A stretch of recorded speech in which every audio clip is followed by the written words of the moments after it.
ওয়ার্ডের পৌর প্রতিনিধি রূপক গাঙ্গুলি তার প্রচেষ্টায় এই সত্য চৌধুরী পার্ক এখানে আজকে সত্য চৌধুরীর মর্মর মূর্তি উন্মোচিত হলো এবং সত্য চৌধুরীর পরিবারের মানুষের ইচ্ছা, অঞ্চলের মানুষের ইচ্ছা, সবাইয়ের ইচ্ছা আমরা মর্যাদা দিতে পেরেছি। এর জন্য আমরা অত্যন্ত আনন্দিত।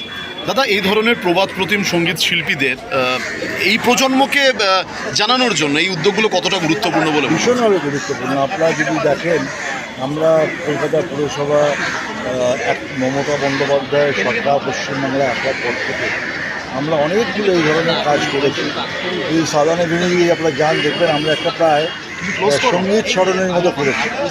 ডিএল রায়কে দিয়ে শুরু হয়েছে, ডিএল রায় আছেন, হেমন্ত মুখোপাধ্যায় আছেন, সচিন বর্মন আছেন, রাহুল দেব, একের পর এক শিল্পী আমরা ওখানে মর্মর মূর্তি তৈরি করেছি শ্রদ্ধাকে জানাবার জন্য। এখানে আমরা সত্য চৌধুরী করলাম। সব মিলিয়ে আমরা চাই বাংলার সংস্কৃতির সঙ্গে আগের যে কৃতি মানুষ তাদের সঙ্গে এই প্রজন্মের যোগসূত্র তৈরি।